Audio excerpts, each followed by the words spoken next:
My name is John Smith. I'm in my first year as a working professional. I owe my journey here to my parents, though I'm not biologically related to them. Before I could even understand the world around me, I found myself placed in a facility, surrounded by other children with similar backgrounds and caring teachers.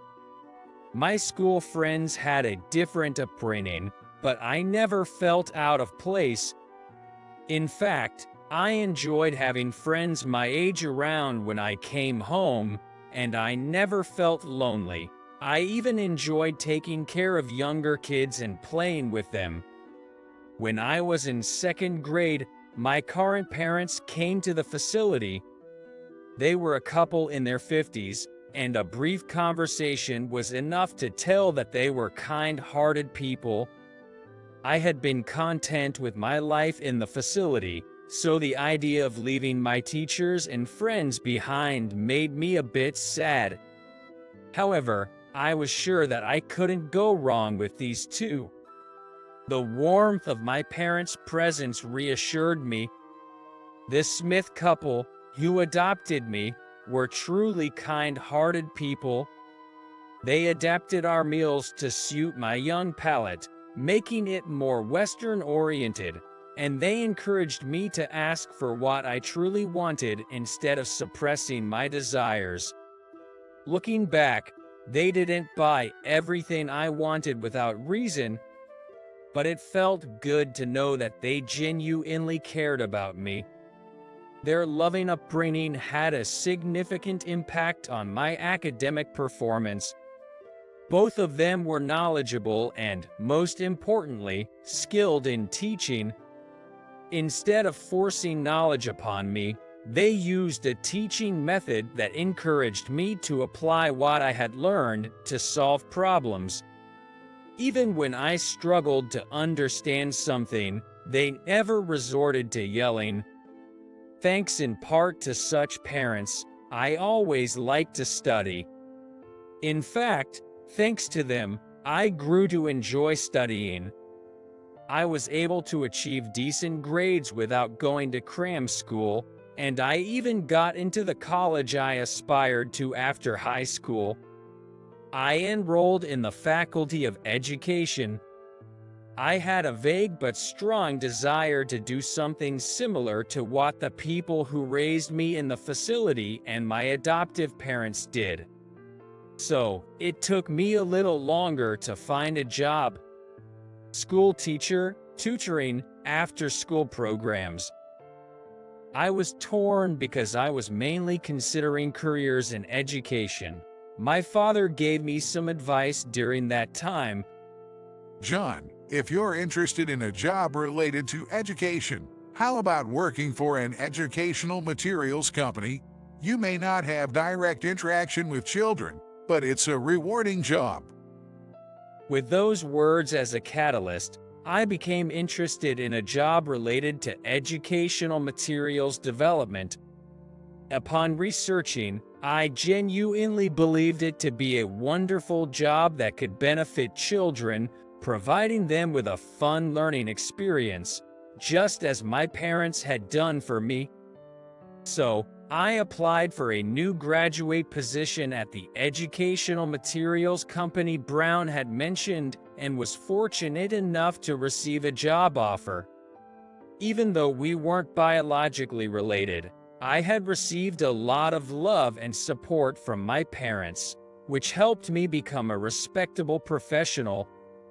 There are various roles in an educational materials company, such as sales representatives who promote products to educational institutions, design teams that handle covers and illustrations, and public relations specialists. Among them, I had the opportunity to work on educational materials development, which I had admired.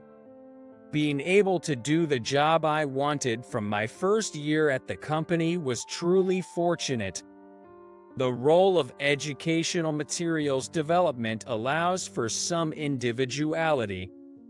Some emphasize the clarity of explanations, while others focus on the quality of questions. I prioritized making learning enjoyable for children and submitted proposals with that in mind.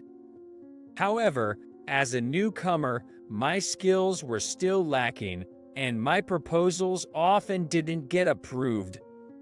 I received feedback that while my ideas were good, it was challenging to strike a balance between fun and clarity. I understood this and made it my goal to improve. Nevertheless, I continued to submit proposals without getting discouraged. My content was still immature, but many of my superiors appreciated my attitude, always offering words of encouragement and advice. However, there was one supervisor, Brown, who was different. Brown's main focus in educational materials development was how many units could be sold. In extreme terms, he believed that as long as it sold well, the content didn't matter. Of course, I understand how important sales are in this industry. Nevertheless, during the project meetings, Brown's stance remained that as long as it sells, the content doesn't matter. He seemed to believe that it didn't matter anyway because kids are not that smart. The statement that it's better to focus on collaborating with popular characters in design rather than emphasizing the quality of the questions and explanations didn't sit well with me. Since pointing it out, I have drawn Brown's attention. I thought I was careful in how I expressed myself. In our project meetings, it's common for people at different levels to exchange opinions freely, and it wasn't unusual for me to speak up to Brown this time. However, it seems that Brown didn't like it. I felt that our relationship was becoming strained, so I went to apologize to Brown right away. However, he didn't even listen to me. After that, Brown's harassment began. He assigned me tasks that were impossible to complete by the deadlines, and he burdened me with tedious administrative work and cleaning tasks. Hey, you're a newbie, so take the lead on these menial tasks. What are you slacking off for? Sorry, I'll get it done. In this way, they drop everything onto newcomers just because they're new. I thought about consulting with other supervisors, but I couldn't bring myself to do it because I was afraid it might make things even worse for me. I sometimes had to work overtime to finish the tasks assigned by Brown, and by the time I got home, the date had changed. Gradually, I was being excluded from the work of educational material development and treated more like a handyman. Nevertheless, I did my best to motivate myself and work hard towards a certain goal. I wanted to present a trip to my parents as a gesture of gratitude. Looking back, I had never seen my parents indulging themselves since I was a child. I suppose they had been making sacrifices for me ever since they took me in. While watching a TV program featuring luxury hotel, my father and mother had this conversation. It's nostalgic. We went there when we were young. That's right. I'd love to go again. Unusually, the two of them were talking about that. It was the first time I had heard such a conversation, and it left a deep impression on me. So, I had always wanted to take my parents to that hotel someday. Thinking about it, enduring this tough job was worth it. About half a year after Brown's harassment began, and after 1 year of being a working professional, I had finally saved up enough money to stay at the resort hotel my family had talked about. I made a reservation for the luxury resort hotel, my parents had discussed and immediately decided to invite them. Dad, Mom, how about going to this hotel together next time? Isn't this the hotel where Mom and I went long time ago? Yay, I remember that. This isn't nearly enough, but I've been wanting to show my appreciation to you both. Is that okay? Of course it's okay. There's no way we'd refuse. My dad was holding back tears. My mom seemed deeply moved too.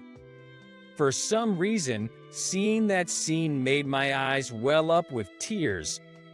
But that hotel must have been expensive, right? I feel bad about having John pay for it. Don't worry about that. I've been working hard for this. It's for this very reason. Mom, let's gladly receive the offer from John for this one. Yes, you're right. It's been a while since we had a family outing without any interruptions. 2 weeks later, our family visited that luxury resort hotel during a long weekend. Both my dad and mom have been looking nostalgic since we arrived at the hotel.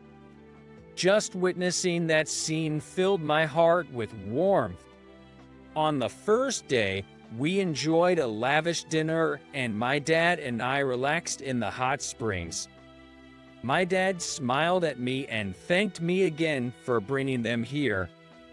Planning this trip was definitely the right decision. While thinking about such things, I fell asleep. The second day of our stay at the hotel, we visited tourist spots that my mom and dad had been to in the past. The three of us had a great time sightseeing. Fun times always seem to pass by in the blink of an eye. All that's left is to spend our final night. I headed to the buffet dining area for dinner a bit earlier than the two of them. There was a proper reason for my solo excursion.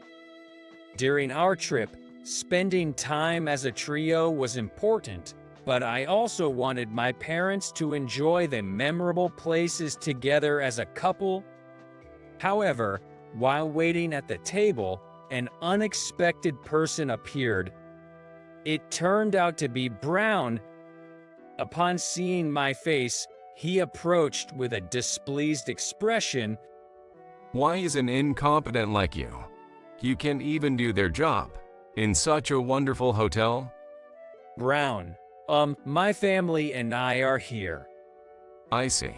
So, you're still clinging to your parents.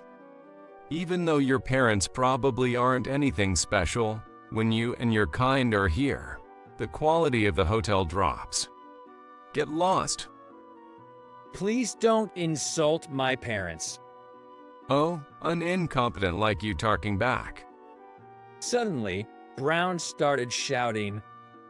Involuntarily, I also froze in place, and perhaps surprised by his outburst, a nearby child started crying. This was turning into a mess. I couldn't forgive Brown for insulting my parents, but I couldn't afford to cause trouble to those around us. While I wanted to defuse the situation for now, Brown didn't stop. You brat, shut up. What are your parents even doing? Bringing a useless kid like you here? Brown continued to berate the child, who was now crying even harder. The peaceful atmosphere of the hotel had been completely disrupted. In this tense environment, my parents appeared.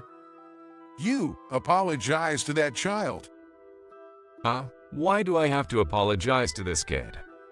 Who are you anyway? I'm John's father. And who are you? You're that inept father. Your son does nothing but chores every day. Well, I've arranged it that way, you know. So, you're John's boss? That's what I've been saying. Are you deaf? Then you should know who I am too, right? What? Wait, what? Suddenly, all the energy drained from Brown's face. It was no wonder. My father was the chairman of Smith Publishing, the parent company of the company where I work for. Brown, not realizing the true identity of the person he had so confidently berated, stammered in shock. While I had left personnel matters to the employees of each company, berating a child unreasonably, being harsh with subordinates, and using foul language with elderly strangers, I cannot overlook this as someone involved in education. I'm terribly sorry. It's too late for that. I'll be reporting this to your company president. Now, get out. With a stern look from my father, Brown hurriedly left the buffet area. I was scared. You're safe now. Let's go get some delicious food together. Without paying any attention to fleeing Brown, Dad gently spoke to the crying child nearby. Seeing Dad like that, I felt proud once again that such a wonderful person was my father. After enjoying a delightful meal, we returned to our room with my parents. They thanked me for this enjoyable trip and started reminiscing about the past, saying it was a good decision to adopt me. They had always loved children, but Mom had been physically weak and unable to conceive. They had struggled for a long time, attempting to find work that would support children like me, such as developing educational materials and operating child care facilities. One day, while inspecting one of the facilities they managed, they noticed a young child who was kind and considerate to the younger kids. This child would help out the teachers and lend a hand whenever another child was in trouble. My parents grew fond of this child and decided to adopt them. And that child turned out to be me. I'm so glad that John has grown up to be a kind and compassionate child. Yeah, I've always thought that way since we adopted John. Tears welled up in my eyes unexpectedly. I had thought that I was merely being helped by my parents, but I had also been able to make them happy. I suggested John for the interviews at our company because I thought his gentle personality and demeanor would be a good fit. By the way, I haven't told the company president that John and I are related. John's success is entirely his own doing. Saying that, Dad patted my shoulder. I was genuinely happy. It felt like my efforts had finally been recognized by both my parents. From that point on, we continued to enjoy our time at the hotel. Some time later, Brown was fired. President, at the request of Dad, the company initiated an investigation into Brown's conduct. It seemed that Brown's actions had been a cause for concern for some time now. Upon further examination, it was revealed that Brown had been bullying not only me, but also other employees. I was assigned a new boss, Wilson, who came from the head office. He was strict but kind, and he had a warmth reminiscent of my parents. My days of doing nothing but chores were over, and I could once again participate in educational material development work. However, Wilson pointed out that, for the sake of good educational material development, I should gain more diverse experiences. I agreed with him, and I started showing interest in jobs in other departments such as public relations and sales. Although there were challenges in these unfamiliar roles, my supervisor was always there to support me. It was reassuring to have a reliable senior by my side. Despite my previous misgivings about Brown, I couldn't help but think that he had been disrespectful. Now, I was fully immersed in my work, but I hoped that someday I could engage in work related to child care just like my parents. I wanted to support children who were going through tough times, both through educational materials and direct interaction. After working under Wilson for a year, an opportunity came my way. As part of the company's community service activities, there was a plan to visit child care facilities and provide children with school supplies such as textbooks and notebooks. I eagerly joined this initiative. We visited various facilities and distributed educational materials to each child. Here, take this. I'd be happy if you could study a lot with it. Okay. I'll take good care of it. Thank you.